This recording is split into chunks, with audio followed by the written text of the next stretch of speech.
Hey guys, it's Tuesday and today I want to talk to you about gut health.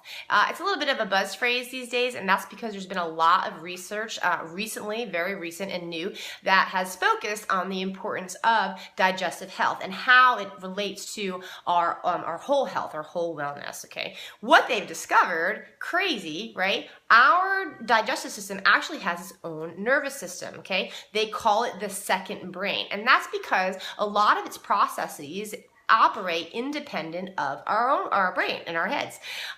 For instance, if you have some food, right, and you're getting ready to eat it, you put it in your mouth, and before you even digested it or swallowed it, your gut is already responding, right? We are getting that hydrochloric acid building up to break that food down into particles. Then we swallow the food. Then we get the gallbladder talking to the small intestine and preparing it for its job. Then the food passes through the small intestine and enzymes start acting to pull the nutrients from the food and start distributing it through to the rest of the body. Then of course we have the intestinal wall contractions pushing that food down so it can make its exit.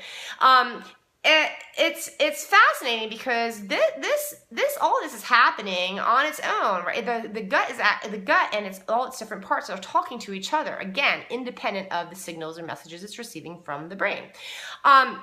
The other thing that they've discovered is that the importance of its microbiome, the good and bad bacteria that we have living in our guts, keyword is living, is very essential to the rest of our health, particularly hormone regulation, immune system, metabolic function, right? If we start choosing foods that destroy that bacteria, then we're opening ourselves up to a host of symptoms, okay? So we have to protect those, I like to call them gut pets, like our little gut pets. They're living, they're swimming around, they're having a good time, they're helping us out.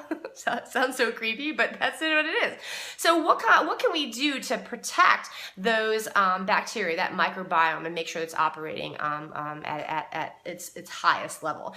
One thing is to take a look at some of the processed and prepackaged foods that we eat. Some ingredients that you want to keep in check. There's a lot of them, right? There's a lot of stuff that we need to be careful of in processed foods, but here's three that are particularly egregious.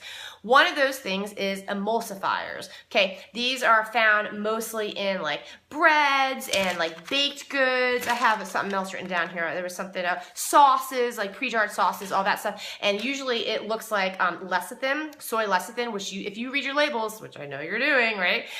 If you read your labels, you'll see this in everything. Soy lecithin is everything that's prepackaged practically, okay? Or sunflower lecithin is another I guess lesser egregious thing, but and then the other ones are monodiglycerides or glycerides, okay? The other ingredient that you want to be careful of is vital gluten, okay? It's just extra gluten. If you don't have celiac or any gluten sensitivities, there's really not a major reason to worry too much unless you're a big bread fan, a big pasta fan, and you're eating a lot of this. You're definitely going to want to check in with yourself and make sure that your vital gluten is kept to a minimum, okay? This is found, again, in breads, pastas, beer, unfortunately, okay? The third surprising one is artificial sweetener. Artificial sweetener, they discovered, actually has, we have the same metabolic response to artificial sweetener as we do to regular sugar. That's because the brain is sending a signal to the gut saying, hey, something sweet's coming, get ready for a caloric load. And obviously we know that most things with artificial sweetener have no calories. So the gut, not getting the caloric load it's expecting, produces calories, which is crazy. How does it do that? Fat. Okay, it sort of produces these short chain fatty acids and stores them into the colon. So you're actually not doing yourself an advantage by drinking diet soda or these things with Splenda and artificial sweetener. Even stevia and sugar alcohols can run you into a host of digestive issues, so be careful there.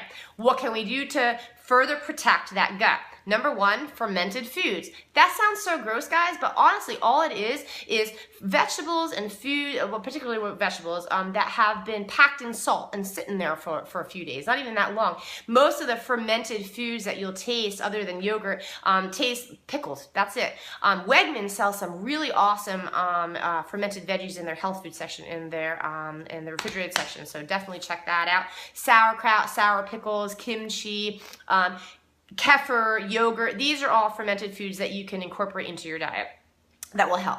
Second one, Animal fat, try to keep that to a minimum. Choose lean cuts of meat. Think Mediterranean diet, fish and poultry. Maybe introduce a vegetarian entree into your lineup so you can reduce that animal fat intake. And then, of course, just reducing your processed food intake altogether will eliminate any anything, any nasty like gut leaky ingredients. Okay, if you have gut issues, if you have symptoms of gut issues, particularly anything like chronic fatigue syndrome or heartburn, all that stuff. Gut health is one of my wheelhouses. I love to help folks in that department, so hit me up if you have any questions or want to talk about it. Thanks.